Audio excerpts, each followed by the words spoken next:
Assalamualaikum warahmatullahi wabarakatuh. Apa kabar anak-anak?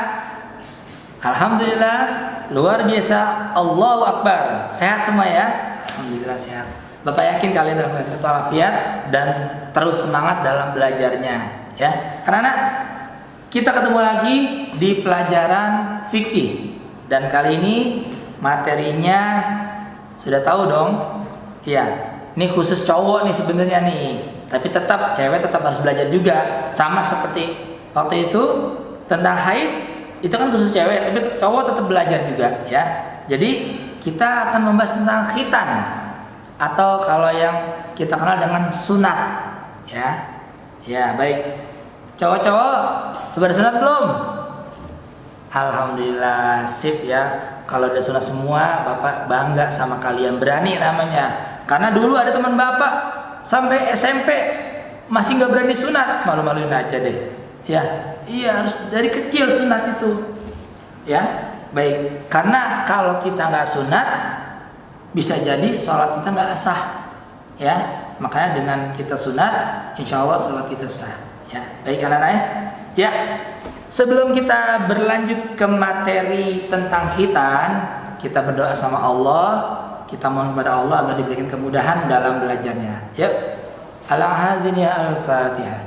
A'udzubillahi minasyaitonirrajim. Bismillahirrahmanirrahim. Alhamdulillahirabbil alamin, arrahmanirrahim, maliki yaumiddin.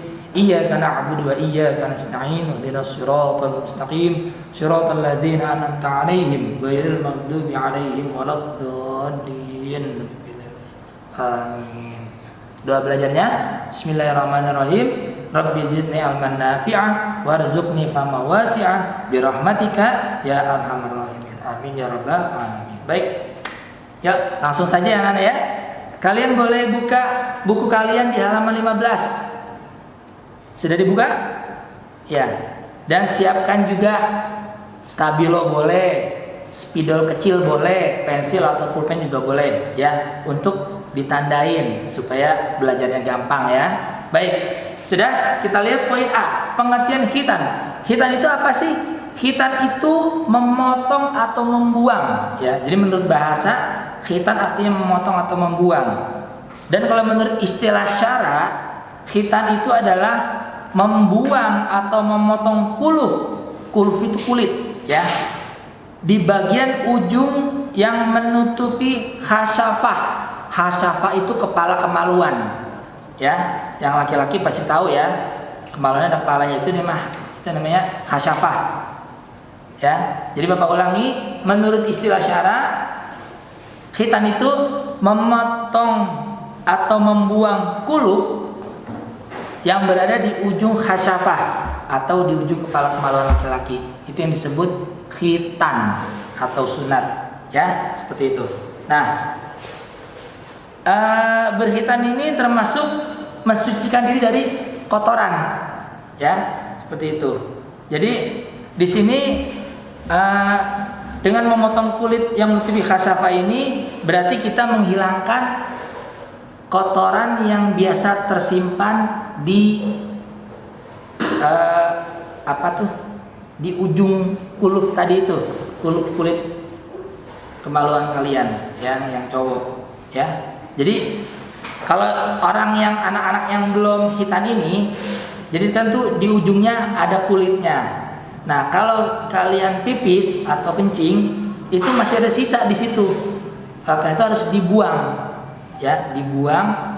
Tujuannya supaya tidak ada sisa kotoran atau air seni di sekitaran kemaluan laki-laki, ya, seperti itu. Itu tujuannya. Nah, anak-anak langsung ke bagian B. Ada yang tahu nggak? Sejarah khitan itu dimulai dari Nabi siapa? Iya betul, Nabi Ibrahim ya. Boleh kalian lihat di situ, khitan bermula dari di zaman Nabi Ibrahim dan putranya Nabi Ismail ya. Di sini Allah Subhanahu Wa Taala memerintahkan Nabi Ibrahim untuk berkhitan ya, dan menghitankan juga putranya. Nabi Ibrahim berkhitan umur berapa? Ya, umur 80 tahun, tandain ya. Tadi yang pengertian tadi udah ditandain ya. Sekarang itu. Nabi Ibrahim berhitan usia 80 tahun dan putranya berusia 13 tahun. Nabi Ismail itu dihitan usia 15 tahun, tandain ya. Sudah? Nah, sementara Nabi Ishak itu dihitan di usia 7 tahun. Ya, jadi kalian yang pernah dihitan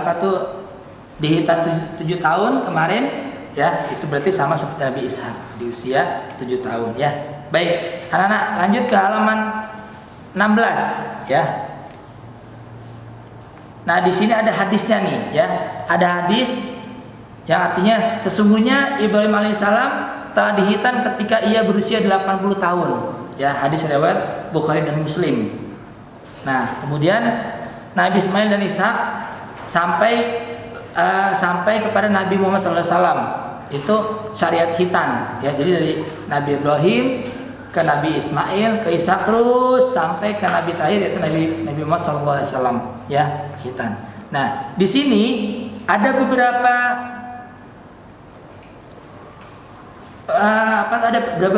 pendapat tentang khitannya Nabi Muhammad. Ya, ada yang menyatakan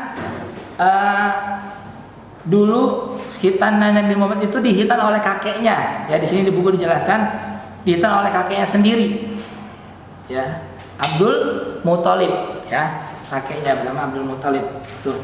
Cuman ada juga yang mengatakan baginda Rasul khitan sejak lahir sudah terhitan. Ya, seperti itu. Jadi ada dua pendapat. Ada yang mengatakan kakeknya yang menghitankan, ada juga yang mengatakan baginda Rasul itu sejak lahir beliau sudah dihitan. Itu ya anak-anak ya. Baik. Lanjut ke hukum hitan. Hukum hitan itu wajib bagi anak laki-laki ya. Di sini berhitan merupakan sunnah atau syariat Rasulullah SAW. Khitan harus dilaksanakan oleh setiap orang Islam. Orang yang tidak melaksanakan berarti orang tersebut membenci sunnah Rasul. Ya, siapa yang orang yang membenci sunnah Rasul bukan termasuk golongan baginda Rasul. Jadi kalau orang yang nggak mau berhitan itu berarti dia tidak mengikuti sunnah Rasul. Ya, baik anak-anak. Nah di situ dijelaskan nih ada hadis. Ada 4 perkara yang termasuk ke dalam sunnah Rasul. Yang pertama khitan, yang kedua memakai wangi-wangian, yang ketiga bersiwak, dan yang keempat menikah. Ya, 4 perkara yang termasuk dalam sunnah Rasul. Ya, nah, khitan itu termasuk wajib hukumnya bagi laki-laki. Pak, kalau bagi perempuan gimana Pak? Bagi perempuan itu tidak wajib. Ya, tidak wajib ya. Di sini ada hadisnya nih. Ya, sesungguhnya orang yang tidak dihitan itu tidak akan dibiarkan masuk Islam sampai ia berhitan. Seperti itu, ya. Nah, di sini ada penjelasan khitan untuk perempuan hukumnya tidak wajib sesuai dengan baginda sabda Rasulullah SAW.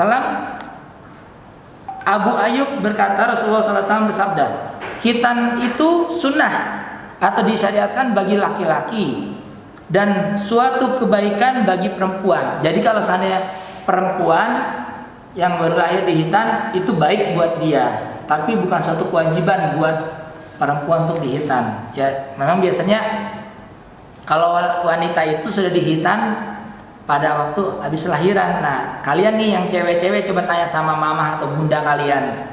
Mah, bunda, saya dulu dihitan nggak waktu saya waktu saya lahir gitu, seperti itu. Biasanya sih seringnya sudah dihitan ya sayang ya. Itu untuk yang cewek. Kalau yang cowok memang nggak langsung dihitan ya. Nah di sini lihat di poin D, umumnya pelaksanaan hitan itu di usia 7 sampai 10 tahun. Boleh tandain oleh kalian di situ di bukunya ya. Berhitan sekitar 7 sampai 10 tahun. Dan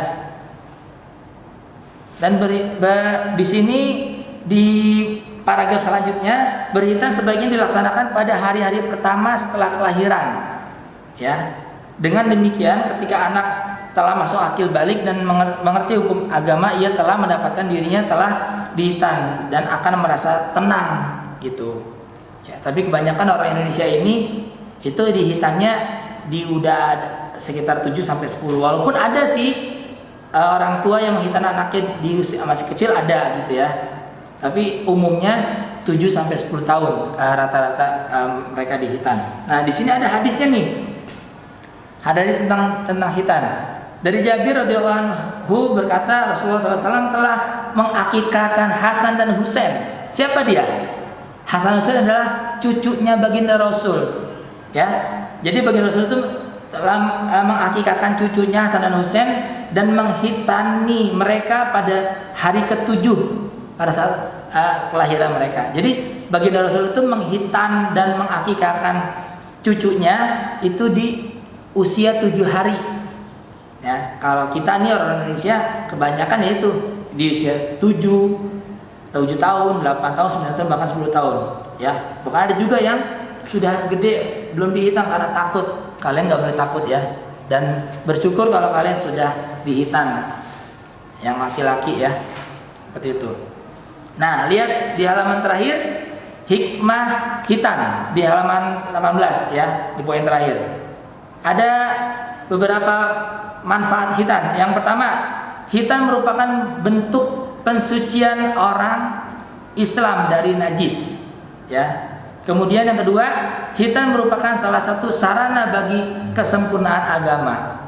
Dan yang ketiga, hitan memenuhi persyaratan kesucian dalam hal beribadah kepada Allah Subhanahu wa taala. Ini manfaat hitan. Itu dari segi agama ya. Nah, kalau dari segi kesehatannya ada 2 poin. Yang pertama, hitan merupakan cara sehat untuk mencegah berbagai penyakit. Oleh karena itu dokter menyarankan memang harus dihitan. Ada beberapa Bapak pernah punya murid yang mungkin sekarang sudah SMA atau sudah kuliah gitu ya. Itu dulu dia ada sesuatu di kemaluannya, akhirnya mau nggak mau kata dokter, Pak ini harus dihitan Pak, karena katanya dia setiap pipisnya sakit katanya gitu. Akhirnya dihitan dan alhamdulillah setelah dihitan, hitannya sudah sembuh, udah sehat lagi tuh seperti itu. Itulah itu dari segi dari segi kesehatan atau dari segi kebersihan itu mencegah suatu penyakit yang ada di kemaluan. Yang kedua, merupakan salah satu cara menjaga kebersihan. Ya otomatis ya, dengan dihitan sisa-sisa air kencing atau air seni yang keluar itu yang biasanya terendap di kuluh itu sudah tidak ada lagi karena sudah dipotong kuluhnya atau kulitnya. Seperti itu anak-anak ya. Baik anak-anak, hanya itu saja yang dapat Bapak sampaikan untuk penjelasan hitannya.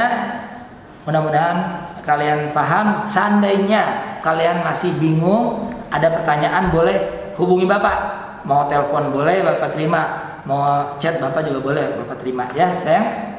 Terima kasih Bapak akhiri. Assalamualaikum warahmatullahi wabarakatuh.